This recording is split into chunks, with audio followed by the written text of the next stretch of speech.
Hai, shalom, selamat pagi anak-anakku kelas 5. Bagaimana kabarnya hari ini? Semoga semua tetap dalam keadaan yang sehat dan yang lebih penting lagi adalah tetap menjaga kesehatan. Nah anak-anak, jumpa lagi kita hari ini dalam pembelajaran IPS. Kita bersyukur kalau kita masih terus diberi kesempatan untuk melaksanakan kegiatan belajar mengajar meskipun anak-anak belajarnya hanya dari rumah saja. Tapi Bu Guru berharap meskipun pembelajaran daring atau pembelajaran online, anak-anak belajar dari rumah, anak-anak memperhatikan tetap semangat belajar dan memperhatikan dengan baik setiap materi pelajaran yang disampaikan oleh Bapak Ibu guru dari sekolah. Nah anak-anak, mari siapkan buku penanya.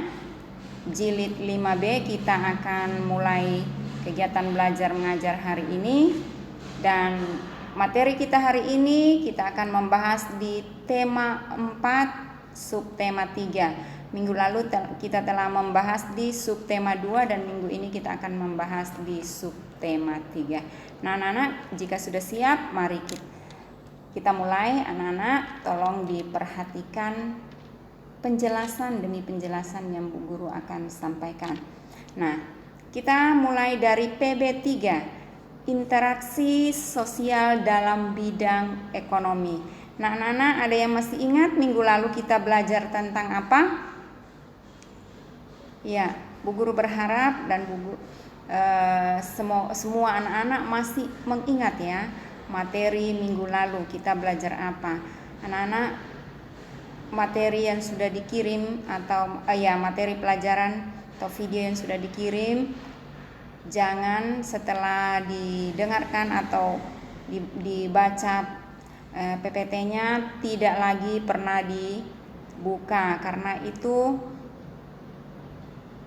jika anak-anak tidak mempelajarinya nanti ujian anak-anak kesulitan sendiri. Nah anak-anak kalau membuka Google Classroom, materi yang dikirim didengarkan baik-baik penjelasannya, dibaca baik-baik materi yang ada di dalam. Jangan hanya mencari tugas, supaya anak-anak tidak bingung mengerjakan tugas-tugas yang diberikan atau tidak bertanya, Bu Guru, ini tugasnya tidak ada di buku. Nah, tidak setiap tugas yang diberikan itu diambil dari buku. Jadi untuk itu anak-anak, Bu Guru berharap anak-anak mendengarkan penjelasan demi penjelasan. Ya, baik anak-anak, kita lanjut. Ya, kalau minggu lalu kita sudah belajar tentang interaksi sosial dalam pembangunan sosial, hari ini kita akan belajar interaksi sosial dalam bidang ekonomi. Anak-anak masih ingat apa itu interaksi? Nah, interaksi itu adalah hubungan, kemudian interaksi sosial. Interaksi sosial itu adalah hubungan antara dua orang atau lebih, atau hubungan timbal balik antara dua orang atau lebih. Jadi itu minggu lalu kita sudah membahas ini ya. Jadi interaksi sosial itu adalah hubungan timbal balik antara dua orang atau lebih. Nah sekarang kita belajar interaksi sosial dalam bidang ekonomi. Nah setiap manusia memerlukan orang lain untuk memenuhi kebutuhan hidupnya. Oleh karena itu manusia saling berinteraksi satu sama lain, atau manusia saling berhubungan satu sama lain. Nah anak-anak, minggu lalu Bu Guru sudah jelaskan bahwa manusia itu tidak dapat memenuhi kebutuhannya sendiri tanpa orang lain.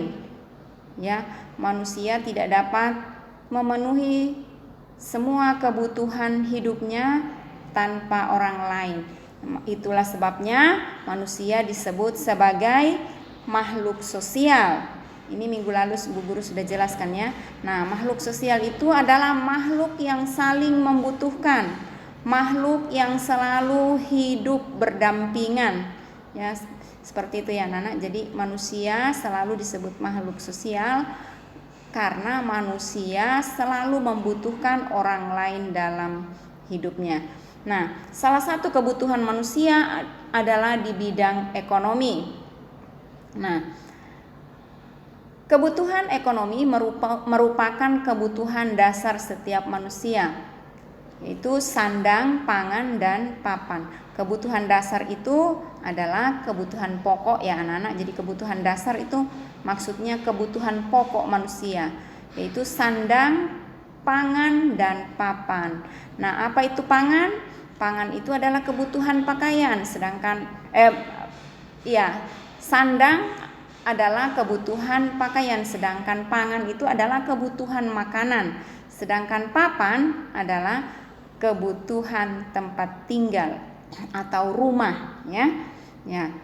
Kebutuhan sandang adalah kebutuhan akan pakaian. Nah, ini tadi kebutuhan pangan adalah kebutuhan akan makanan, sedangkan kebutuhan papan adalah kebutuhan akan tempat tinggal atau rumah.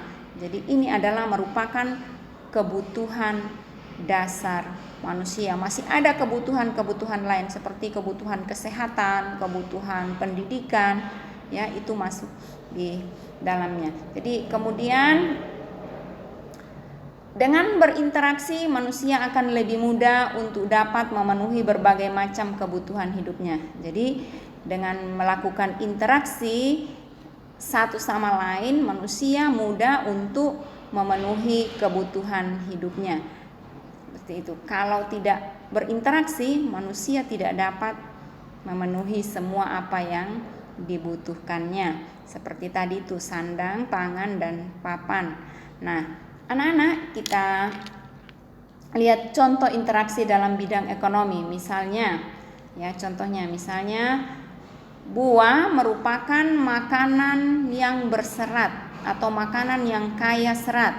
Nah, saat kita membutuhkan buah, kita akan pergi membeli buah terlebih dahulu di toko atau di pasar buah. Nah, kalau kita tidak punya pohonnya, ya tentunya kita akan pergi mencari dulu di toko atau di pasar untuk membeli buah jika kita ingin makan buah. Nah, antara penjual buah dan pembeli buah itu saling berinteraksi. Ya, itu ya. Jadi antara penjual dan pembeli buah itu saling berinteraksi dalam kegiatan jual beli. Jadi itu contohnya. Kemudian transaksi jual beli dengan pedagang buah merupakan contoh interaksi dalam bidang ekonomi. Jadi transaksi yang dilakukan antara penjual dan pembeli itu termasuk interaksi di bidang ekonomi. Nah, kemudian contoh interaksi dalam bidang jasa, ya. Selain interaksi kebutuhan barang, transaksi kebutuhan jasa juga termasuk interaksi di bidang ekonomi. Contoh interaksi ekonomi dalam bidang jasa adalah kebutuhan jasa di bidang kesehatan. Itu interaksi antara dokter dan pasien. Itu di bidang kesehatan ya. Interaksi antara dokter dengan pasien. Kemudian kebutuhan jasa di bidang transportasi. Misalnya kita pergi berwisata, kita butuh transportasi, ya, penyewaan alat transportasi, kendaraan ya, yang kita butuhkan untuk pada saat kita berwisata. Jadi itu adalah interaksi di bidang transportasi, interaksi antara para wisatawan dengan pemilik kendaraan, ya, seperti itu. Interaksi di bidang kebutuhan jasa di bidang transportasi. Kemudian kebutuhan jasa di bidang pelayanan masyarakat. Kebutuhan jasa di bidang pelayanan masyarakat seperti posyandu itu ya, di bidang pelayanan masyarakat. Nah, ya. Kemudian kita masuk di PB yang keempat. Interaksi sosial dalam berbagai bidang. Interaksi sosial dalam berbagai bidang. Nah, Interaksi sosial dalam berbagai bidang ini terjadi karena adanya faktor-faktor atau beberapa faktor. Yang pertama itu adalah interaksi dalam bidang sosial budaya, interaksi dalam sosial budaya. Nah, anak-anak, manusia biasanya hidup berkelompok dalam masyarakat.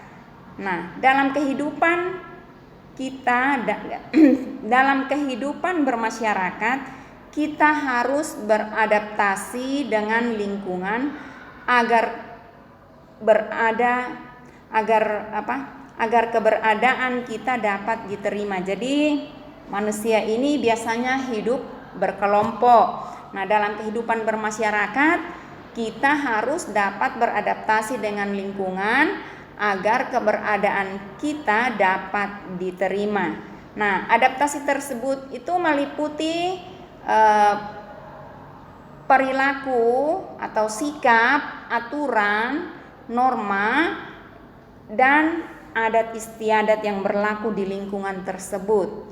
Jadi itu ya, jadi adaptasi yang kita harus lakukan adalah contohnya ya adalah perilaku, sikap atau perilaku, kemudian aturan, norma, dan adat istiadat yang ada di atau yang berlaku di lingkungan tersebut.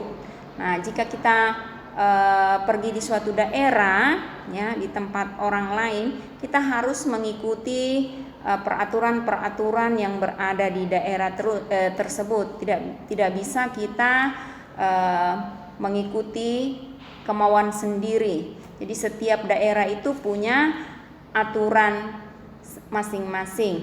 Nah, kemudian yang kedua, interaksi dalam bidang pendidikan.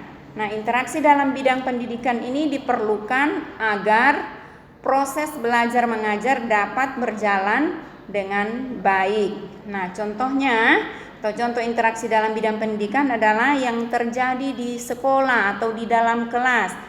Misalnya siswa mendengarkan penjelasan guru. Jadi di dalam kelas itu misalnya kelas 5A atau kelas 5B ada Bu Etmi yang mengajar di depan kelas atau memberi penjelasan dan anak-anak mendengarkan penjelasan tersebut. Yaitu adalah interaksi yang terjadi antara guru dan siswa yang terjadi di dalam kelas. Jadi seperti itu ya anak-anak. Kemudian yang ketiga, interaksi dalam bidang ekonomi. Interaksi dalam bidang ekonomi. Nah, keragaman kebutuhan manusia meliputi barang dan jasa. Jadi kebutuhan manusia itu beragam ya, atau bermacam-macam di dalam barang dan jasa. Jika suatu daerah tidak dapat mencukupi kebutuhannya, maka masyarakat daerah tersebut akan berinteraksi dengan daerah lain untuk memenuhi kebutuhan tersebut dalam proses jual beli. Jadi itu ya, jadi interaksi di dalam atau di bidang ekonomi. Interaksi di bidang ekonomi. Jadi kebutuhan manusia itu beragam di dalam kebutuhan barang dan jasa. Jika suatu daerah itu tidak dapat mencukupi kebutuhannya, maka masyarakat daerah tersebut akan berinteraksi dengan daerah lain untuk memenuhi kebutuhan tersebut dalam proses jual beli. Jadi itu ya, itu interaksi dalam bidang ekonomi. Ya, ya anak-anak, Bu Guru membuat rangkuman. Ya, Bu Guru membuat rangkuman untuk anak-anak. Yang pertama, setiap manusia memerlukan orang lain untuk memenuhi kebutuhan hidupnya, yaitu dengan cara berinteraksi atau berhubungan antara satu dengan yang lainnya, baik itu interaksi sosial dalam pembangunan sosial atau interaksi sosial dalam pembangunan ekonomi. Kemudian kebutuhan ekonomi merupakan kebutuhan dasar setiap manusia. Jadi kebutuhan ekonomi itu merupakan kebutuhan dasar. Ya, seperti yang Bu Guru jelaskan tadi, kebutuhan dasar itu adalah kebutuhan pokok, ya, kebutuhan pokok manusia, yaitu sandang, pangan, dan papan atau pakaian, makanan, dan tempat tinggal atau rumah. Kemudian dengan berinteraksi, manusia akan lebih mudah untuk memenuhi berbagai macam kebutuhan hidupnya. Ya, jadi tanpa berinteraksi manusia akan kesulitan atau akan susah untuk memenuhi kebutuhan hidupnya. Karena apa yang kita butuhkan, ya, apa yang kita butuhkan tidak ada pada kita tetapi ada di tempat lain, atau tidak ada di daerah kita, ada di daerah lain. Ya, jadi itu manusia itu saling berinteraksi, saling berhubungan satu dengan yang lain, saling membutuhkan, ya, dalam memenuhi kebutuhan ekonomi atau kebutuhan sehari-harinya. Nah, anak-anak, demikian pertemuan kita hari ini atau pembelajaran IPS hari ini. Semoga apa yang Bu Guru sudah jelaskan anak-anak dapat pahami, dan jika ada hal-hal yang belum dipahami silakan anak-anak tanyakan langsung ke WA Bu Edmi. Bu Edmi akan menjelaskan kembali. Jangan diam saja, kalau tidak paham ditanyakan. Ya anak-anak, untuk tugasnya akan menyusul. Bu Guru berharap didengarkan kembali lagi videonya supaya anak-anak bisa memahami materi yang sudah disampaikan. Selamat pagi, selamat belajar. Tuhan Yesus memberkati.